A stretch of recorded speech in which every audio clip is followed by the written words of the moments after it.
ฟีสเอาครับผมเป็นรายการที่บายได้ครั้งเดียวครับถ้าตกก็คือตกเลยลุยครับวันนี้อะครับลงฟีดเอาท์ครับผมมันไม่มีรีบายใช่ป่ะแล้วก็ตั้งใจเต็มที่ครับ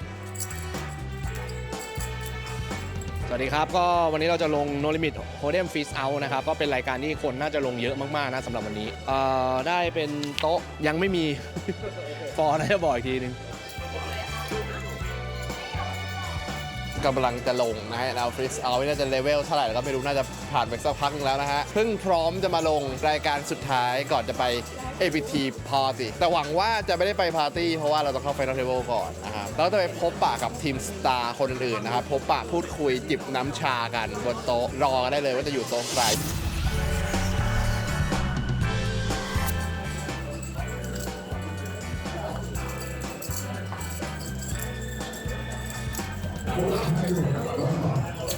นี่คือช่วงเวลาระทึกใจนะคะ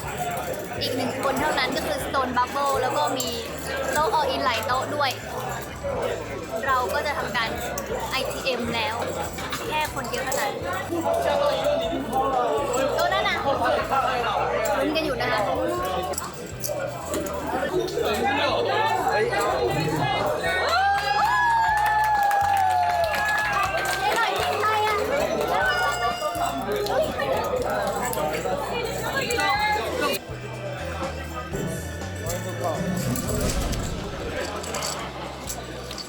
ดูคลิป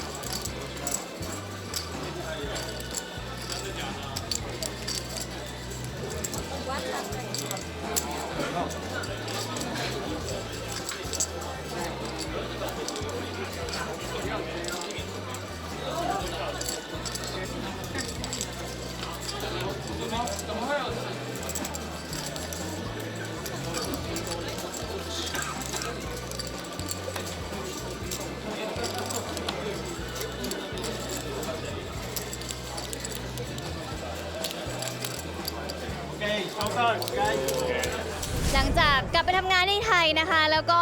บินกลับมาในอีกไม่ถึง 24 ชั่วโมงนะคะ เพิ่งจะได้ ITM ของรายการ Fit Out นะคะบัสมาในลำดับที่ 30 จากจำนวนผู้เล่นทั้งหมดนะคะ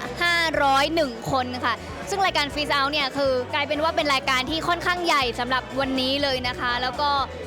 มีแฮนด์ให้แอคชั่นมีจังหวะรอแล้วก็รู้สึกว่าเล่นเป็น A เกมของตัวเองเลย แล้วก็นั่งตั้งแต่ 4 โมงครึ่งถึงเที่ยงคืนครึ่งนะคะก็ประมาณ 8 ชั่วโมงคิดว่าตัดสินใจถูกทั้งหมดแล้วก็แฮปปี้กับการตัดสินใจค่ะถึงแม้ผลลัพธ์เนี่ยจะยังไม่ได้ยิ่งใหญ่อย่างที่คาดหวังไว้นะคะแต่ก็รู้สึกว่าเล่นเกมได้แบบเป็นเกมที่ดีสำหรับตัวเองมากๆฝากเป็นกำลังใจให้ต่อด้วยนะคะ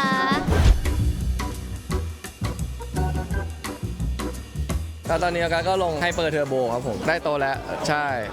102ครับซีท5เอาแทงหวยกันได้นะฮะซีทนี้นะครับอยู่ข้างกับพี่แม็กโฮเดมเลยครับก็เดี๋ยวแอบถามวิชาเขา แล้วก็เชียร์ด้วยครับ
ตามดุ้ง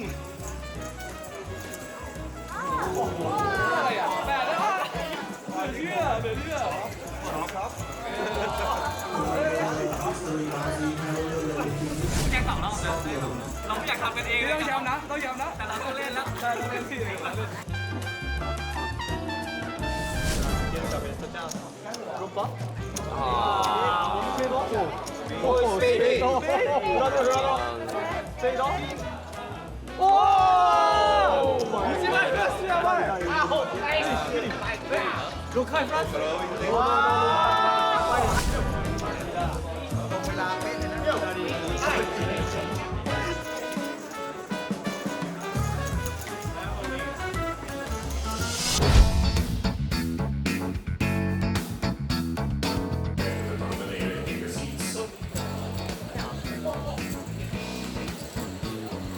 เมื่อกี้ลงรายการโฮเดมครับก็มีพี่พีทแล้วก็มีพี่ท็อปแท็บส่วนการ์ดก็เพิ่งตกเมื่อกี้เลย ก็เหมือนไม่มีไพ่เลยฮะก็ต้องหาไพ่ออินอะไรเงี้ยแล้วก็แพ้ไปก็ฝากทุกคนเชียร์พี่พีทด้วยนะครับแล้วก็เชียร์คนไทยอีกหลายๆคนเลย ก็เป็นกำลังใจให้คนไทยครับผม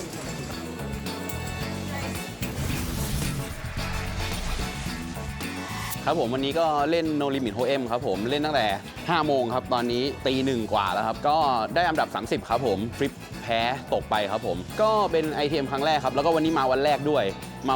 แล้วก็ลงรายการแรกด้วยครับผมถือว่าประเดิมได้สวยเลยครับผมคือจริงๆอ่ะที่เนี่ยเป็นไต้หวันเนาะแต่ว่าแบบในทัวร์เนี่ยคนไทยเนี่ยเยอะมากต่อให้มาคนเดียวหรือมาหลายคนเนี่ยก็อบอุ่นครับผม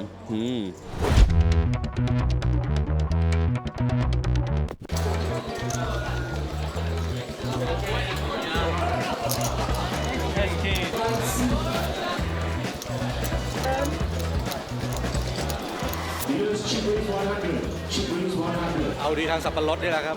109 โต๊ะหนึ่ง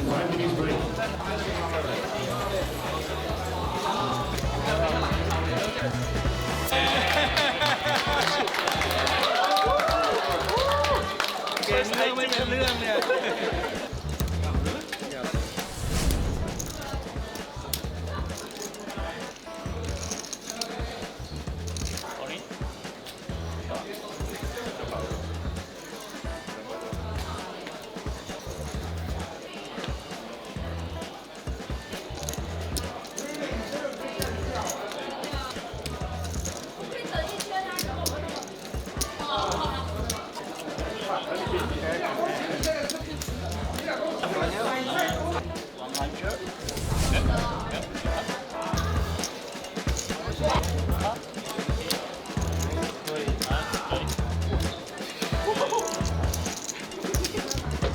มันเรียกว่าอะไรนะ Atomic Pineapple นะฮะแจกไพ่คนละ 5 ใบ เสร็จแล้วก็เบททีหนึ่งทิ้งใบหนึ่งแล้วก็เปิดฟลอปเบททิ้งเปิดเทิร์นเบททิ้งเปิดริเวอร์แล้วก็เบทอีกที ซึ่งแบบตอนแรกๆเล่นเหมือนแบบปาร์ตี้เกมนะ แต่ว่าพอเริ่มเข้าใจมาแล้ว เฮ้ย มันต้องตั้งใจคิดเหมือนกันอาจจะเป็นเพราะว่าช่วงแรกเล่นมั่วๆกันแล้วทั้งโต๊ะมีแต่คนเล่นมั่วหมดก็เลยทำให้มีชิปมาค่อนข้างเยอะ ก็เลยส่งผลให้เข้าไปในรอบลึกๆจนไปถึงอันดับที่ 18 แล้วก็ ITM โอ้โหรวยเละฮะค่าสมัคร 3,500 ITM มาเป็นเงิน 6,500 บาทนะฮะแต่ว่ามีเรื่องน่าตื่นเต้นอีกอย่างหนึ่งก็คือวันนี้ผมโดนรวบไพ่อีกแล้วเพราะว่านั่งซีทที่ 1 แล้วไม่ได้โปรเทคไพ่คือเผลอไปนิดเดียวอ่ะแค่วางไพ่ไว้เพื่อจะมานับชิปแล้วมีแบบคู่คิงจริงๆแบบ5ใบเนี่ยผมเป็นพ็อกเก็ตคิงพ็อกเก็ต10แล้วก็เป็นไพ่แบงค์อยู่ตัวหนึ่งจริงๆมันเป็นไพ่ที่ถือว่าดีเลยสำหรับเกมนี้แต่ว่าก็โดนรวบไปก็เลยทำให้ทำสถิติโดนรวบไพ่จากการนั่งทั้งซีท1แล้วก็ซีท9ครบ2ซีทเรียบร้อยแล้วฮะอย่าลืมนะฮะโปรเทคไพ่ให้ดีอุตส่าห์กับคาร์ดโปรเทคเตอร์มาแล้วกันไม่โปรเทคก็ครับเดี๋ยวขอไปรับรางวัลก่อนฮะ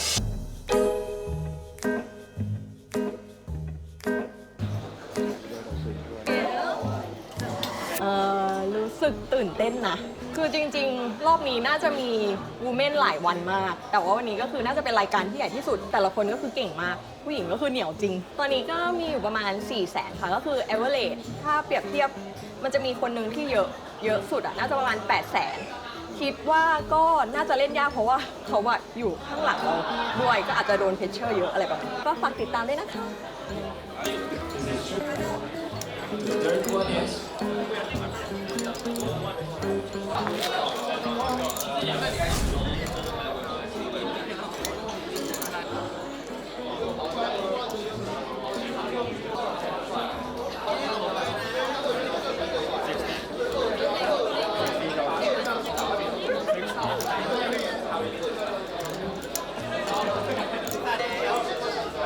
เ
ได้ที่ 3 ถือว่ามาไกลมาก ตอนแรกทริปนี้คิดว่าจะไม่เล่น เพราะว่ามีเขาเรียกว่าอะไร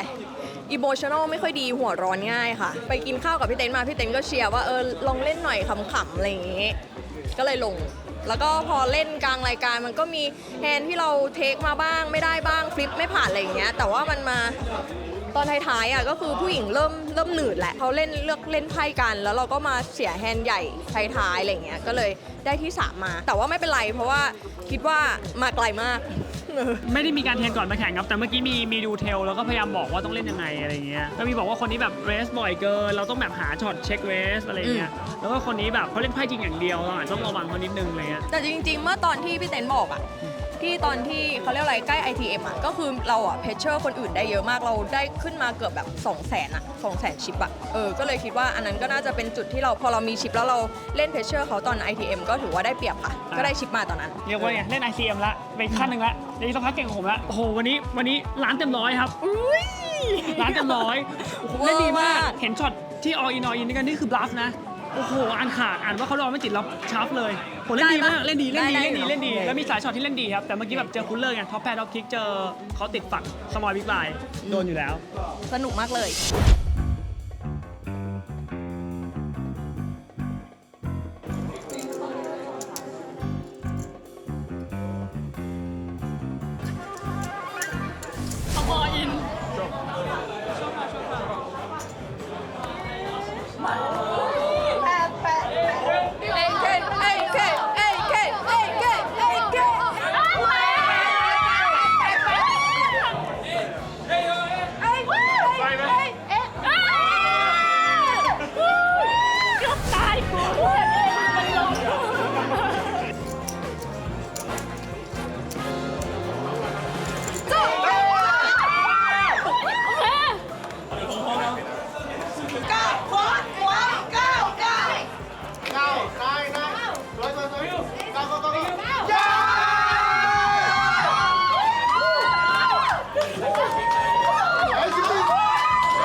วันนี้ดูเดือดมากค่ะ ออมเข้า Final Table ด้วยแบบชิปลีดเดอร์ แล้วก็ค่อยๆ บัตไปทีละคน เหลืออีกคนหนึ่งที่แบบเป็นชั้นสแต็ก แล้วเขาก็ดับเบิลอัพจากออมขึ้นมา แล้วก็จริงๆ วันนี้ก็คือฟิปแพ้เกือบแบบ 100% เลยอะบน Final Table อะค่ะ อยากชวนเขาเล่นโพสต์ฟอร์มมากๆแต่ว่าบางแฮนด์ก็คือเราจำเป็นจะต้องขอเพราะว่าแบบเรามีไพ่ด้วยพ็อกเก็ตกลางๆอะไรอย่างเงี้ยค่ะแล้วสุดท้ายก็แบบไปโดนที่ริเวอร์ก็รู้สึกแบบว่ามันควรจะจบตั้งนานแล้วแต่ว่ามันก็ยืดเยื้อแบบหลายชั่วโมงค่ะที่สอง ที่สองอีกแล้ว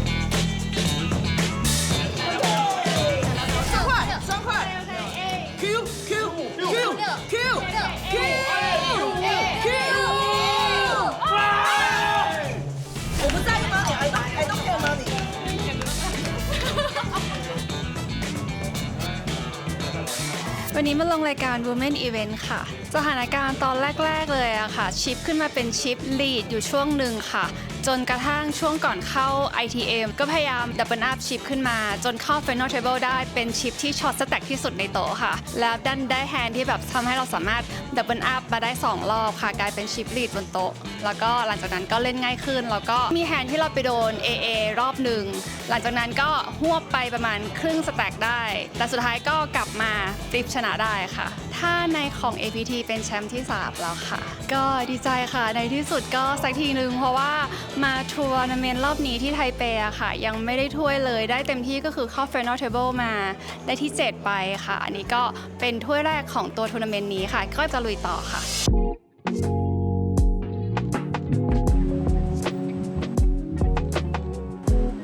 นะผู้จัด Big Mountain เราก็ต้องกินบัวก่อนเลยฮะ ใช่ครับ โคนคือทางนี้นะ โคจะอยู่ตรงนี้ใช่ แต่ถ้าทางกลางๆกับปลายมันจะเหนียวหน่อย มันจะชิวี่หน่อย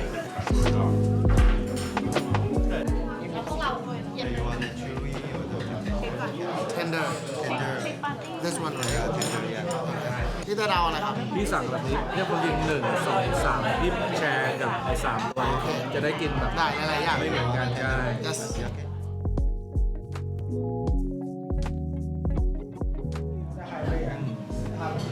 อยากเห็นคนกำลังคีบพอดีไหม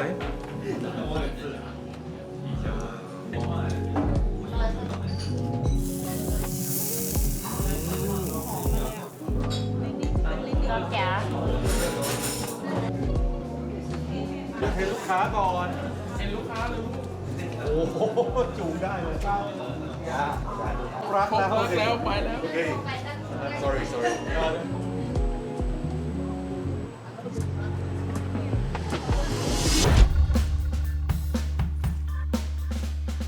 เอาละครับ หลังจากเติมพลังแล้ว อิ่มหมีพีมันแล้วก็ได้เวลาอีเวนท์ที่ 88 Hyper Turbo นะครับ ก็เป็น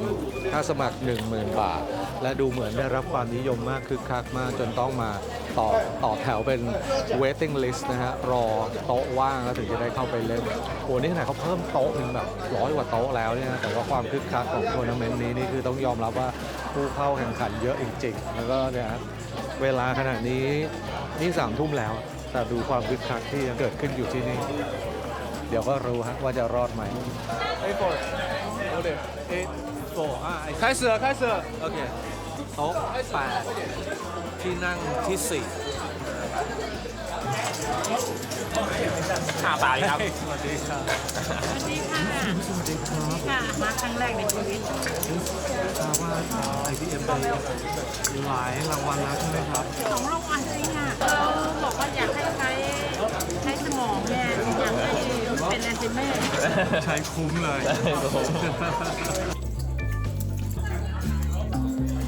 ตอนนี้กำลังรอโต๊ะครับผมเข้าไฮเปอร์เทอร์โบซึ่งจริงๆเนี่ยรายการมันคือ 2 ทุ่ม แต่ว่าตอนนี้ถูกขยับมาเป็น 3 ทุ่ม เพราะว่าน่าจะโต๊ะเต็ม รายการนี้ไม่ได้มีผมคนเดียวนะครับผมรายการนี้เนี่ยมีน้องชายผมด้วย ซึ่งพวกเราเคยประสบความสำเร็จกับรายการนี้ไปแล้ว เดี๋ยวมาดูกันว่าครั้งนี้จะเหมือนครั้งที่แล้วหรือเปล่า เดี๋ยวยังไงเดี๋ยวรอว่าจะได้โต๊ะไหนอีกทีหนึ่งนะครับ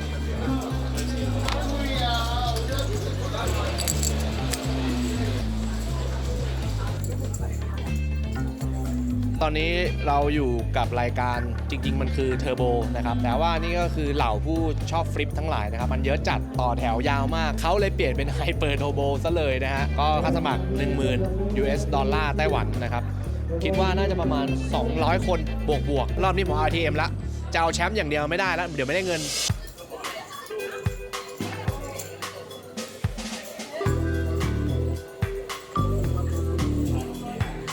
ที่เล่นไฮเปอร์เทอร์โบครับสถานการณ์ไม่ดีเลยครับตั้งแต่ได้มาก็โดนตลอดเลย ก็เชียร์คนไทยนี่คนไทยเต็มเลยก็สู้ๆครับ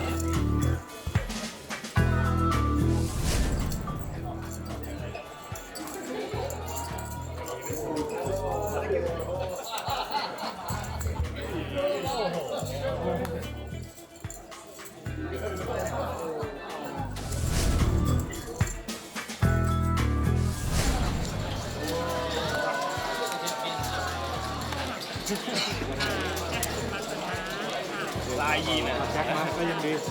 แมมชิวชดแมม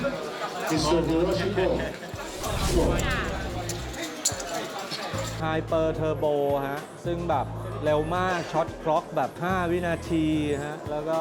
บรายก็อัพเร็วมากนะครับ ตอนนี้ก็อยู่ได้ถึงเลเวล 7 แล้วก็ตกรอบไปเรียบร้อยนะครับ ก็ถือได้ว่ารันแย่มากฮะ รันแบบ very bad จริงๆ เป็นอีเวนต์หลักที่ตั้งใจมาแข่งในเที่ยวนี้ก็คือมินิเมนอีเวนต์นะฮะ ก็ถือได้ว่าเรามาเมนอีเวนต์ไม่ทัน เราก็มามินิเมนอีเวนต์แทน ซึ่งน่าจะมีคนลงแข่งมากมาย แล้วเจอกันพรุ่งนี้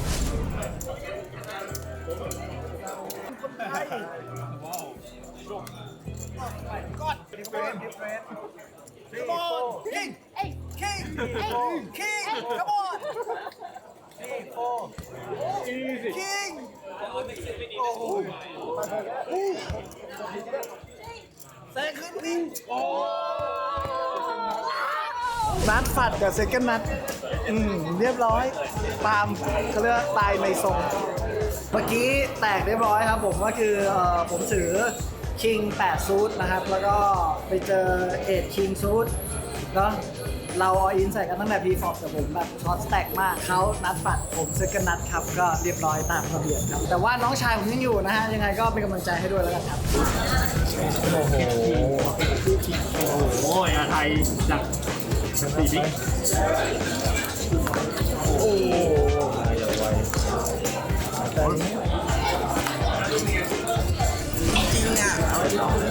แค่สุดท้ายตอนแรกต่ำสุดผมเหลือ4บิ๊กบายแล้วทีนี้เราก็ออินสติลบายมาได้เรื่อยจนมา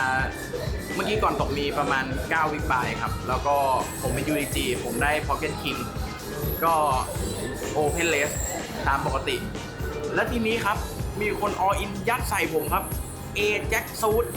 อีกทางหนึ่งออินเหมือนกันโอ้โหมัน3ทางมันคุ้มมากมันทริปเปิลอัพอะเรามี Pocket King เราไม่หมอบอยู่แล้วฮะสรุป A Jack Suit King 99 เปิดฟอบมา A ปักเลยหงอยเลยตามทรงนะทำอะไรไม่ได้ไม่งั้นก็ทริปเปิลอัพครับผม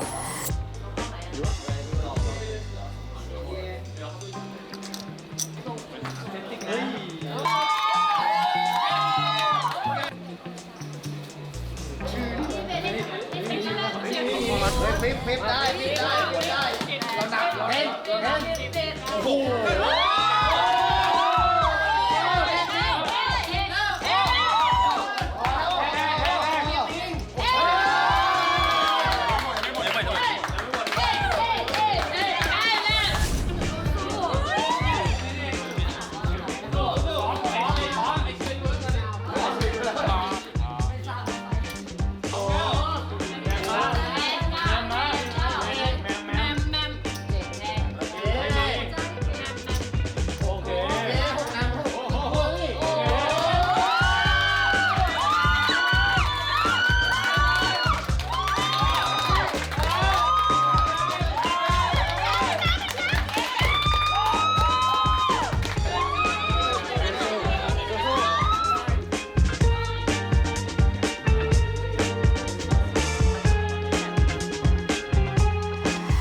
ชื่อแจ็คกี้ครับเกียงไกรหานันทวิวัฒน์ครับตื่นเต้นครับ ตื่นเต้นตอนแรกก็ไม่ได้คิดว่าจะเข้ารอบลึกแต่พอดีก่อนเข้า ITM ไป all in เหลือแค่บิ๊กไบเดียวสุดท้ายพอเข้ามาแล้วก็พอ ITM เราก็พยายามประคองลองเล่นแล้วก็เข้าไฟนอลเนี่ยครับ เราก็ต้องสู้เราต้องแบบพอเราได้สแต็กมาแล้วเราก็หาคนที่มีสแต็กน้อยเราก็พยายามสู้กับเขาอะไรเงี้ยครับโดยเอาไพ่แบบแหม่ม5อะไรเงี้ยครับก็โชคดีที่ได้ชนะมา